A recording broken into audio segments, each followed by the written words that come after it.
I'm going to make one of these because it's important for all the time I've had on YouTube anyway, for the internet in general. It's important to get these things out because there seems to be either misinformation, disinformation, or like other perspectives, and it's important to get at least bits of truth out there. Obviously, I can't sort of articulate all of them, but I'll try to get through as many as I can. And just a warning: there's dark moments, there's sad moments, heavy moments, whatever you call them. Just in this discussion, I'm going through basically recounting parts of my life up to now. I'm almost 27 years of age, and how I've sort of coped with autism. And I go into some personal bits, not too personal, but personal enough that you get the idea. So, I have no memories of when I was a baby, as most people don't, because there's apparently this amnesia thing. Is it amnesia? I've got the term for when you forget something. But I basically don't remember any of that. And yeah, I can't say what's happened then, but I do know that at some point when I did get my memories, I was diagnosed with autism and apparently a thing called learning delays, which from what I can tell is just a term to describe how learning takes a while for me. It isn't necessarily repetition, but it's rather getting me to find something that clicks, like a pattern, or like even just like a picture. A picture even fucking teaches me a lot. It's crazy. But that's the sort of thing that learning delays does. And with autism as well, it's not as easy to describe because it's a spectrum. Like, no autism is ever one defined thing, like nerdy glasses or Sheldon from the Big Bang Theory, which is a awfully common one. Even though I don't know if he even is autistic. I don't know. Even if he is, it's a spectrum. Not every autistic person is like that. Like, he's got, I don't know, browns, let's say, is a spectrum term. Whilst people like me are like reds and whites and stuff. I don't know. The autism spectrum I didn't understand from an early age, and I understood now as an adult that it's a spectrum. There's different traits, and there's no one defining feature, it's just a mixture of them. And some are too common, which is how autism came along anyway. And that's also the slippery slope of it now, where any one trait can mean you're autistic, when that's not necessarily true.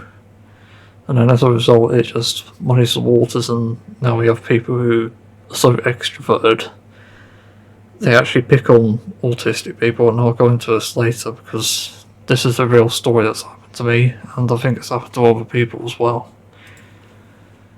So anyway, back to childhood. I used to spend my time in the garden, and well, because we lived somewhere that had a car park, we used to play in the car park. And I had some interesting interactions, let's say. They're not all positive, but they're not all negative either. I had good parents for the most part, and they definitely helped see me through those years, let's say. There were struggles with, like, kids picking on me and taking advantage of me, but it wasn't bad enough that I need therapy for it now, let's say. I only say let's say because it's a situation that I'm in.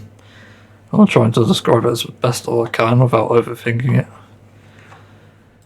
So that part of it wasn't that bad, but come junior school, we call it here for some reason, but it's primary school. Ages,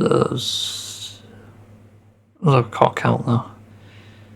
Okay, so it's like preschool, I think, which is like year 1 to 2, and that's age 6 to 7, or 5 to 6. I don't know. Can't remember. Junior, I remember, was 7 to 11. And in those years, I experienced a lot. And it was kind of for the worse as well. Because I originally I think I went through a few assessments about going to a special needs school. And I think I definitely qualified for one, but for some reason they didn't think I did.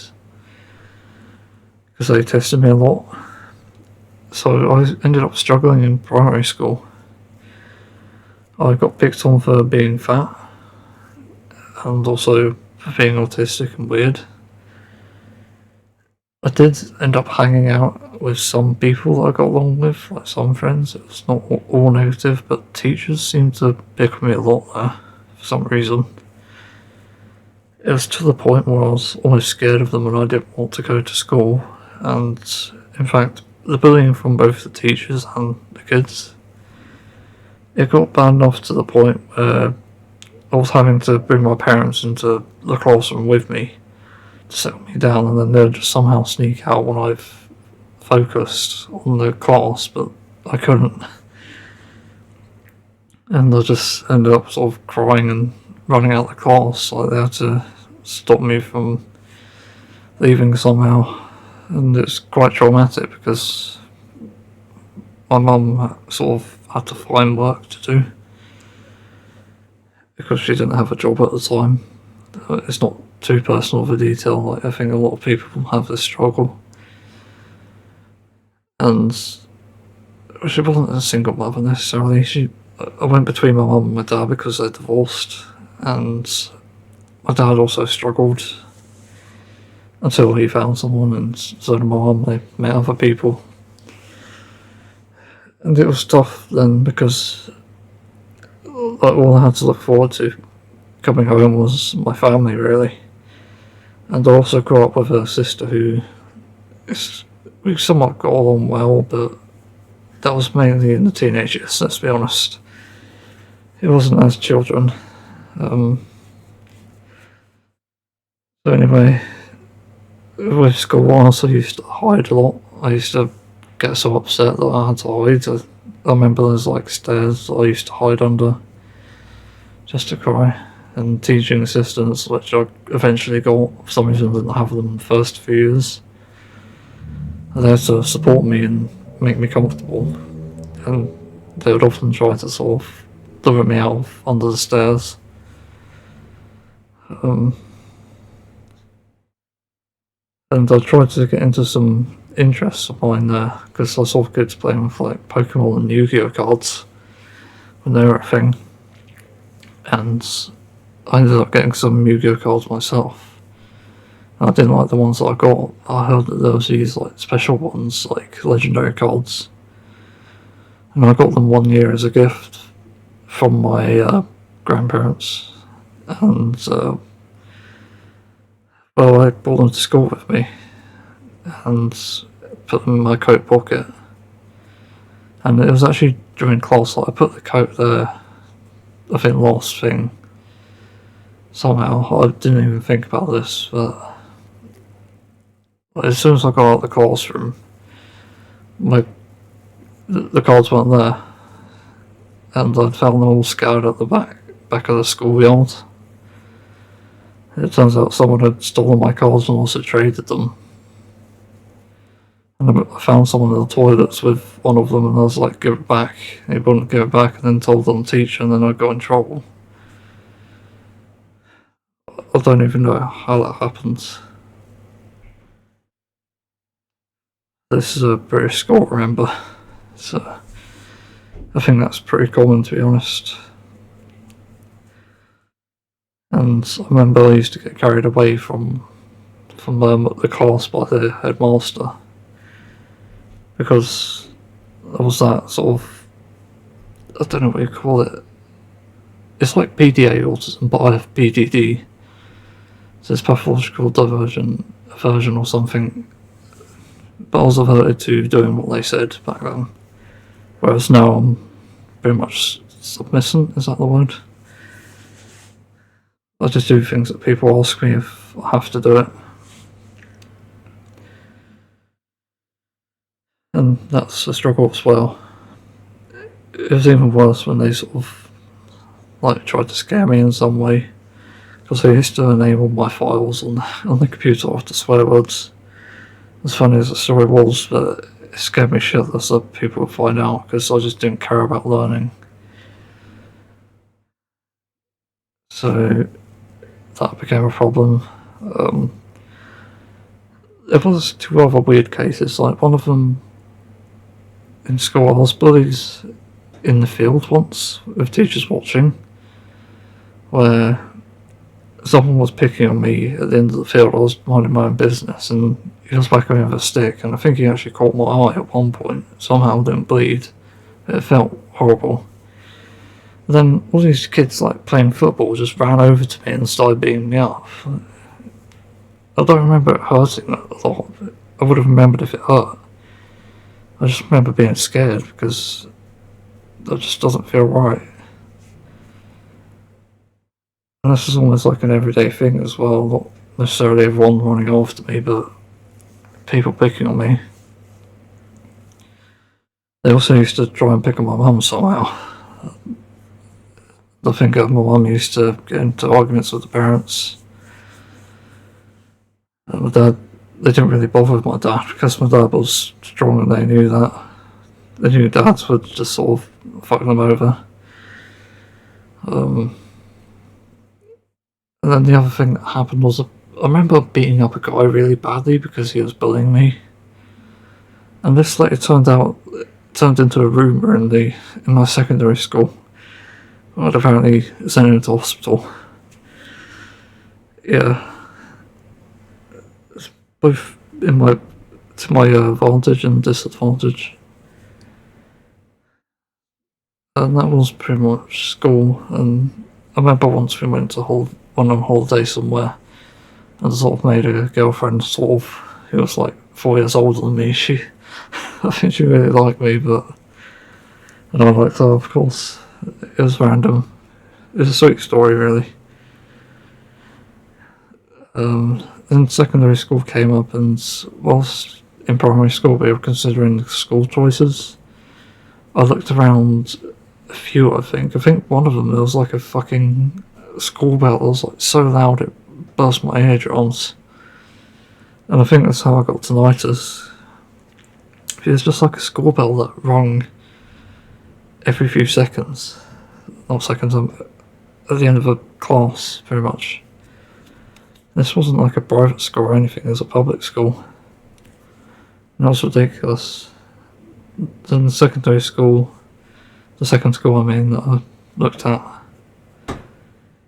it was far better, but still not great. And the reason why I didn't get to choose a special needs school was because I was too smart, apparently. Which I don't see how that was possible because I didn't even try on the SAT, the SAT test, the standardised whatever. They call it SATs. But apparently I did well on that, so I don't know what happened there. Maths is my best subject, I think. So that might explain a bit of it, I don't know.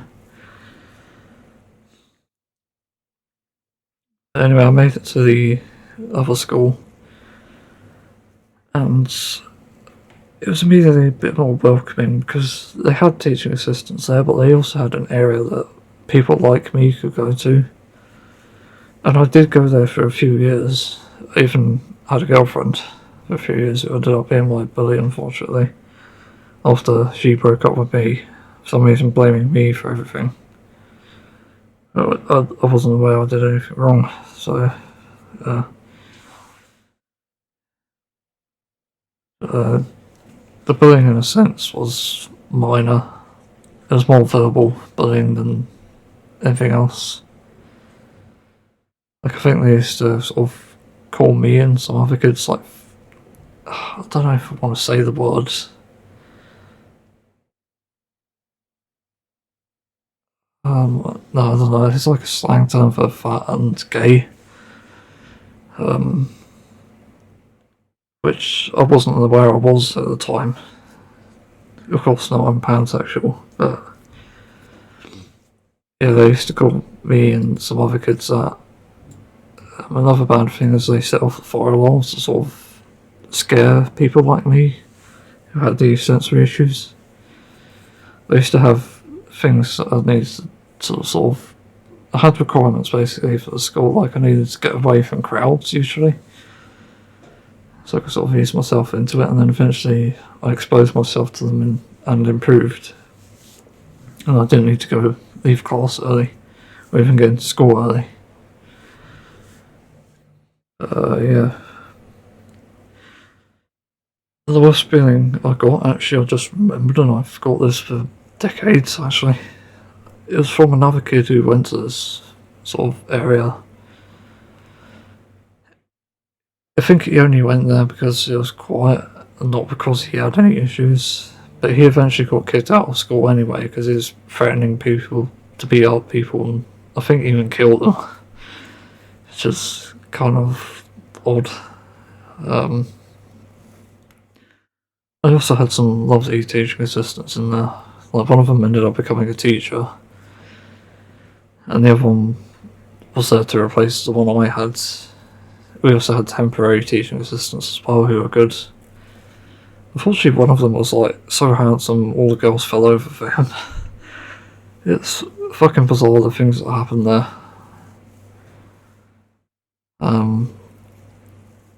Obviously, there was some good sex education lessons there. Those were good, not because they like involved sex, but some of the fucking things we did, like there was a play for one that was really good. We had to make a play about protection. There was one where the video buffered of these guys lining up and measuring their penises for some reason. Don't know why.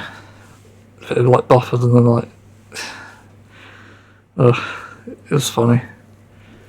There were both disturbing moments in the school as well. Like we had 2 teenage pregnancies. But anyway, back to the autistic side of things. Like, sensory-wise, I was becoming more aware of my limits. I didn't exactly like touch. I didn't exactly like noise either. I was becoming really self-aware and self-conscious for that matter, because I noticed clothes stopped fitting me, and like food would taste weird sometimes, and I used to get these stomach issues where my stomach would just growl regardless of what I ate, and everyone could hear it, and I didn't know about it until my last year of school. It was a bit crazy. I remember also another case of someone else being bullied there. And there's this girl who lost her dad to suicide, unfortunately. And sometimes people used to pick on her and bring that up to sort of bully her, and that sort of spread around, and it's just shitty. I don't know if the teachers did anything about it, but to me that should have been suspension. I think that's ridiculous. It's such a tragic thing to go through.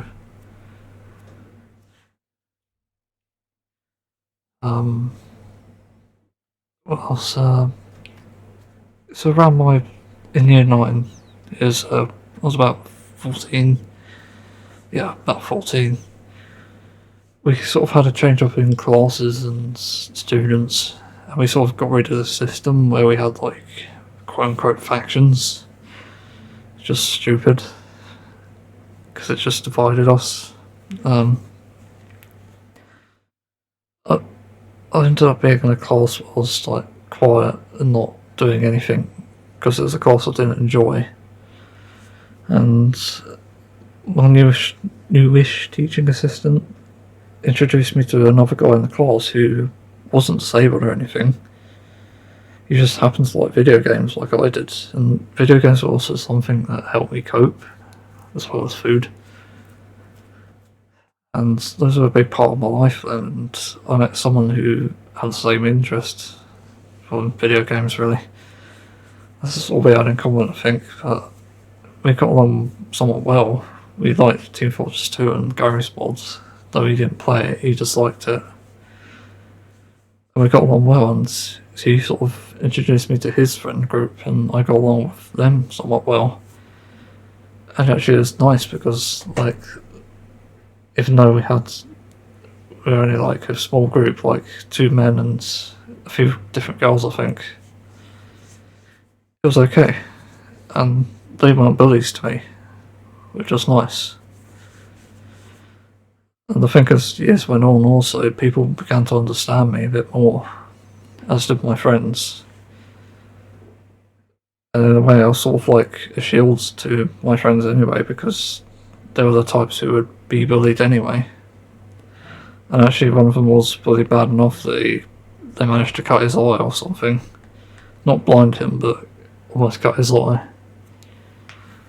And that was sad because one of our female friends found him sort of with the injury and had to take him to class to show that he was injured and needed to possibly go to hospital or something. Like, she was just crying her eyes out because it's just such a horrible thing to happen.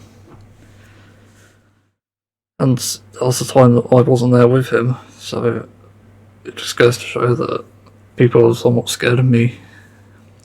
They were scared of me, I mean, in secondary school. And so the bullying wasn't bad there. But what was hard was that I didn't understand like why people didn't talk to me, why I couldn't get a girlfriend, for example. It was all a struggle. And so I just ended up not really learning anything from school other than probably a bit of street smarts, to be honest, but that's it. I used to walk home from school some days and get driven home on others. It was fine, really, but it was nothing traumatising like primary school. And I think I'm kind of grateful for that, in fact. But I don't know what I'm saying there. This is one of the hardest parts of my life ever, and it's probably worse than primary school. I ended up developing serious mental health issues in around college, let's say. It's because I started out with no friends and I felt lonely, and also my stepmom and dad were bullying me at the time. It was hard to sort of come to terms with that and get therapy for it because it's such a significant thing. Well, it's something that I don't think even 1% of the population experience, to be honest, unless your family are right wing, which I think it's possible that my dad might be, but I don't know. I've actually never asked, and I don't know if I really care or if he really cares for that matter. It was tough, and I actually ran away from home for that reason, because I was bullied. And I've never come back since. So later on I developed mental health issues that needed urgent help, and I actually had to drop out of college because of them. And I'm still who I am now. Pretty much I've got these issues and got some help enough to sort of maybe able to do some things, but there's too many like triggers and complex issues that surround it. I don't think I can go back to college. And it sort of ties into the next thing. My other relationship that I had, it was a long distance relationship and it was okay. But the people who sort of surrounded this was quite something, really. I'll just say disturbing, let's say. It was disturbing in the sense that they had these interests in like gore and the dark web. And I didn't know what I was getting myself in for at this point. And it turns out I've just experienced some of the darkest things on the web. Probably not darkest in the sense that it's like the worst thing you can ever see in life. I think the worst thing you can see in life is probably suffering and then death. But not like one or the other. I think that's a mercy compared to like suffering followed by death at once. I've actually seen that, and that's because of them. It started with a few sort of joke videos about people being shot and thrown into rivers to happy music.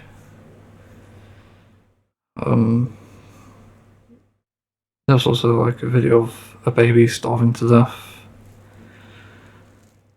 All these things are sort of dramatic to me, and I realised that it's just bothering me, so I just have to dive into it and get used to it, pretty much. Just desensitise myself to it, so I did. And it helped somehow. It's crazy, but it helped. I didn't like doing it. That's what I had to do to survive at that point, and still do to an extent. And I realised that the longer I block it off, the longer I lay it against my head, that it's scary and makes me anxious, gives me adrenaline or whatever, the longer it's going to be a problem. And so I desensitise myself. I watched countless people die, kids, adults, animals as well. To an extent, I didn't watch strictly animal abuse, even though there was some. Like the worst animal thing, other than the pile of puppies being burnt to death, there's also the way sort of Asian people cook dogs. They like chuck them in a cauldron and hold the lid down, and you can just see the lid flip. Sort of, it just flips up briefly. You just hear the tortured cries, and that just stays with you forever.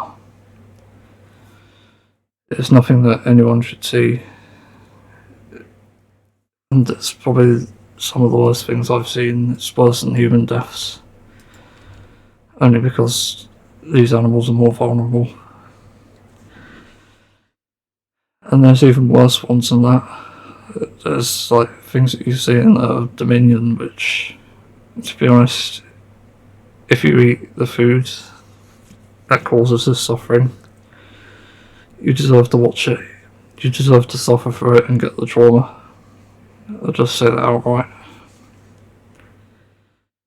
I'm only used to it because I've seen enough of it. And I don't want to see it. Nobody does. Anyway, luckily I've ceased contact with those people, and I, to be honest, won't route them out, because I think it's more of a danger to myself than it is to other people or the public, let's say. So, with that sort of bit over, I had to move on, and I started sort of getting more into games and being more active on the internet. I ended up inside the house a lot. I didn't really go out to do anything. And it was only until last year that I finally broke, and actually probably the year before that actually, I started feeling suicidal and depressed, and this is actually during the time that that stuff happened. I started getting depressed and suicidal, and I had to go get help, and I sort of did. I got one bit of help, but the rest of it was nowhere to be seen. And it took fucking hell, 8 years. Well, yeah, it took 8 years to get the depression and suicidal thoughts addressed. And this is the UK, by the way. NHS. I'm on metazapine now. I don't know if it's doing anything. It's hard to tell, but it's being addressed, and that's different from before. It was serious enough that I couldn't be relied on to do any sort of work or go to college or get educated or anything. And so I've been indoors for years, and it was only until last year that I moved and got out of a bad situation with the noise and stuff, because my sensory issues with autism and how this sort of relates is that I sort of get fixated on things. I get anxious, I get mixed anxiety, I panic. I do a lot of things basically, and I sometimes over-explain some things as well, and it makes it hard to sort of cope. So I'm left with not knowing what to do. I just get stuck. I feel trapped. I feel lost, and I just don't know what to do. It's even more of a struggle when other people don't know what to do, or they give you advice and it doesn't help. So that's what I experienced last year. And crazy thing is, like, after I got therapy for my anxiety, I managed to go out and meet someone for the first time ever. And this was only when I was in like a euphoric mood. Because I'm in these mood states where I'm either despair or euphoria. And I did, and I didn't really regret it at the time, but looking back on it, I just feel like it was a waste. And when I finally moved, I eventually got the opportunity to go out and meet other people. And I do remember enjoying it. It was a positive experience, and I could definitely do that sort of thing again, but at the same time,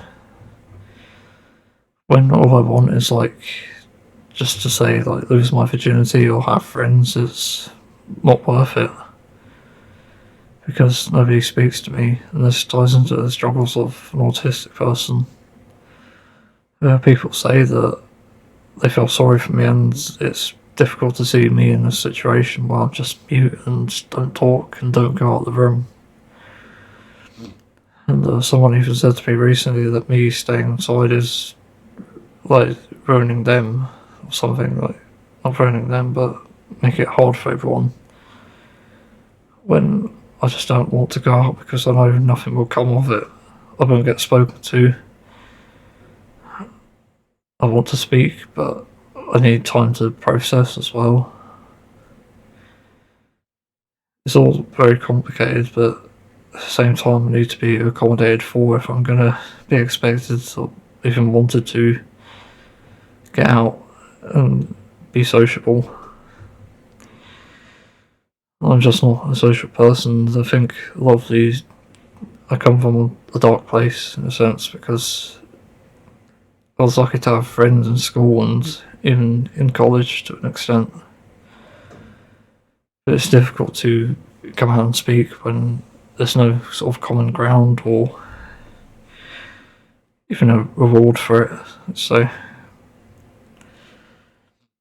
like in school, it was like, oh, I have these friends who like games, and they can recommend me games, and I can recommend them games. Like, they introduced me to Saints Row, for fuck's sake, and those games are awesome. And even Just Cause 2.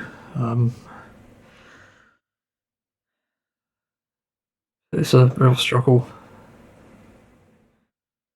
Like, the only people I sort of talk to and get along with are my family, and that's obviously because they've known me for longer. Like, people who don't know me for that long don't really get along with me, don't really understand. And so they just think that I have a problem or I have a problem or something. And it's not true. It's something that they've made up in their head. And it sort of gets to this heartbreaking point where at some point I did have another girlfriend, and she broke up with me for reasons that I can't control. That being having time to process things when we're talking, and just understanding like social cues and stuff. It's a struggle for me. Like, she could say I love you and I say I love you back, and then somehow that's a bad thing. And she asks me something, and then I'm mute, and then that's a bad thing as well. And it's like, okay, I don't know what you want, what you expect of me. And also, you're the person who's saying autism doesn't define you. Well, autism makes me the way I am. That's how it works. And that's the same for most disabilities, as a matter of fact. Like, I don't even doubt that schizophrenia, depression, or let's say psychopathy is even on a spectrum, because they definitely are spectrums. There's no one defining factor. So it's made me realise that the common thing is that we're all different and we need to be catered for and also accepted. And I think when people have needs, and I say needs because it's not wants, it's needs, meaning that it must happen, then they need to be met. It's as simple as that. Because as long as these needs are not met, we're not going to be happy. We're going to suffer, and it's even been shown that autistic people are more likely to commit suicide, as I'm sure many people with mental health issues are. And even people who have a sort of different identity, let's say, they no doubt have the same issue. It's because people don't accept them and respect them that this becomes a problem. And it shouldn't even be a problem. Like even though I used to be like non-binary, and I come to realise that it came from a sexist point of view, where men and women are sort of gendered into sort of roles, I guess. And I realised that I didn't conform to the roles. I just assumed I was non-binary, not realising that I was sort of condoning gender roles when they don't exist. And I changed, and that was for the better. I stopped being non-binary for that reason. It's not like a diss against other non-binary people, it's just to say that my reasoning was flawed. I'm flawed as a person for being non-binary. And this isn't to say other people are. They definitely are valid.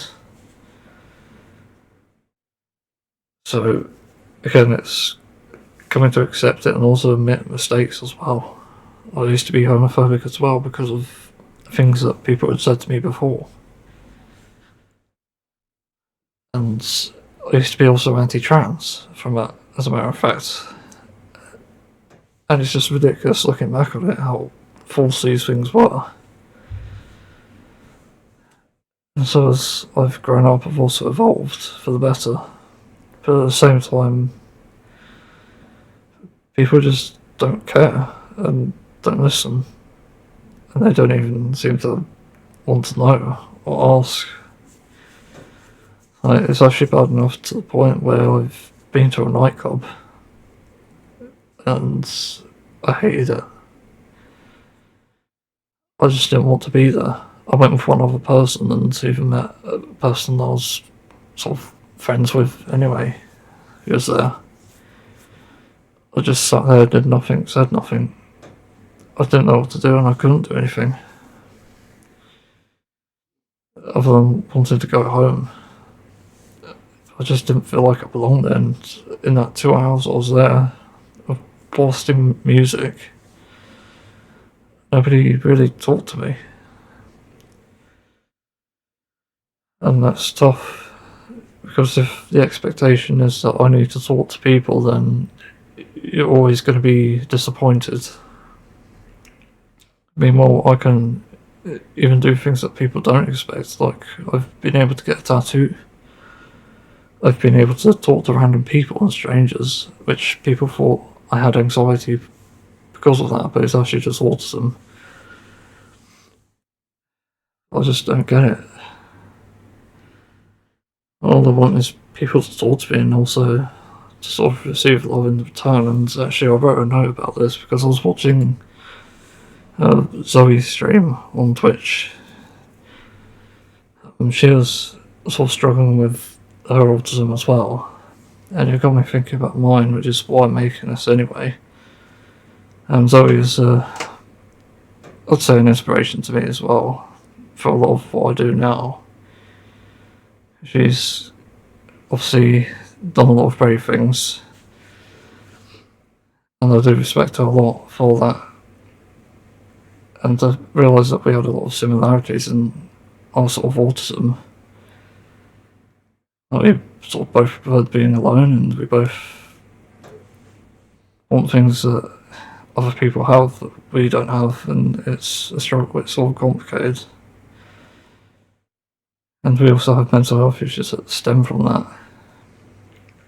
But like on the spectrum of autism, speaking about on behalf of most people on our sort of spectrum with like social issues, it doesn't really help when people give sympathy as or patronise us. That's not what we want or what we need for that matter. We need something more. And I don't know why that's so hard to ask for. So if, like, all I want and it's selfish, but it's something that I feel like I need eventually. If all I need is, like, to lose my virginity to a man or a woman without the risk of STDs or sexual assault, why can't I do that? And apparently it's illegal in the UK to sort of sell your body. It's just like, what? So you're just trying to kill us? You're just trying to make us suffer? It just makes no sense. There's like ways to sort of make it safe as well, to the point where anyone could get it. I just don't know anymore. Like, I want to fit in to an extent. I want to be myself and be understood and accepted. Like, I've actually known people who are good at conversation, who know to include me. And I'm really grateful for that. And I wish more people did it, because it's only then I felt accepted and I took a liking to that person. For fuck's sake, I went out for a meal once and the person that I sort of went with, like, we started talking and just led on to many more conversations, and it was great. I sort of had feelings for that person as well. Until I found out they were married, but, you know, it's like a person that I could get along with, and it's just hard because people don't really do that sort of thing with us, and it's frustrating. And sometimes we just need space as well. And a lot of the time it's us trying to figure things out and other people just not bothering. It's what it feels like to me. It leads to a recent situation where I've essentially been bullied in this house by a housemate, and that's because I've, one, started to drink alcohol to sort of cope with stress and social anxiety, and two, it's to do with just how I sit in my room all day playing games, making music, or whatever. It's a waste of space, apparently. So what, do I just kill myself or something? Is that going to satisfy everyone? I don't understand anymore. I really don't get it. Meanwhile, there's like, my family doesn't say anything about this. Even like, friends I have don't really comment on it. I just don't understand anymore. And this is the autistic experience. It's not a happy one. And sometimes I also get bullied here for thinking my life's terrible when other people are suffering far worse, like in a war zone like Ukraine, or I forgot the other one, sorry. Is it Israel versus something? Or even just like Africa, where there's disease spread everywhere, or sometimes even Asia or Russia, as a matter of fact. They can be horrible places, and that's not the point. The point is that something can be done, and it isn't being done. As are a lot of things now. It's not even complicated, it's just a matter of honesty. Yeah, I just think that's it, it's just honesty. I just don't want to feel like I don't belong in this world.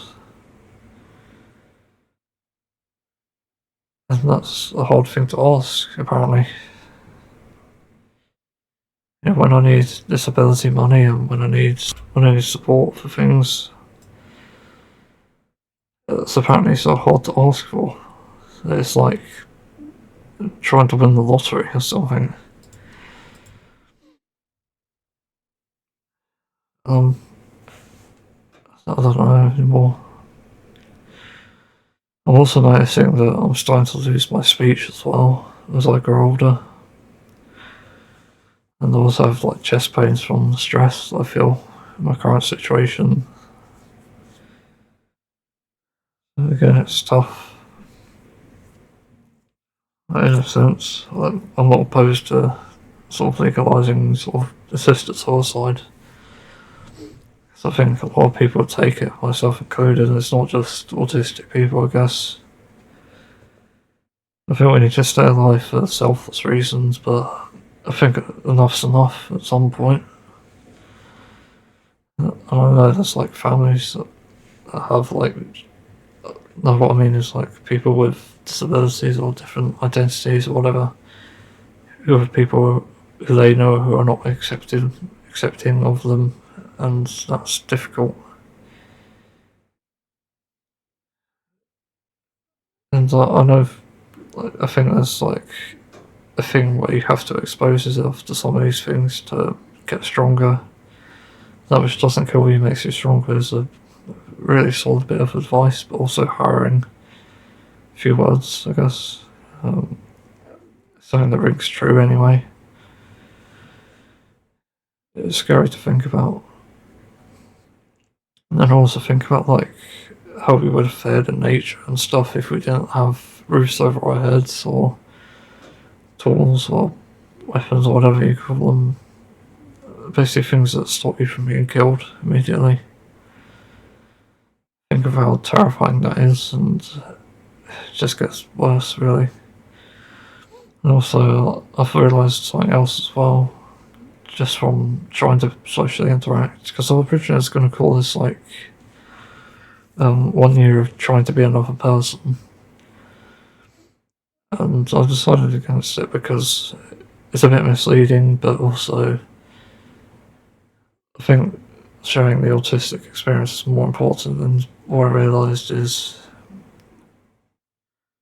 I think there's sort of states that are inherent to people, like there's like an alpha male state, I guess you call it, where they're so above everyone else that they have to bring down the weak, let's say. And people like me are among the weak, it seems.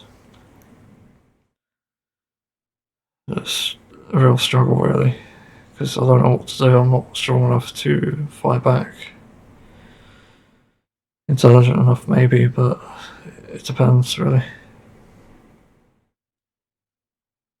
And if you're being bullied now, then I don't know what to do.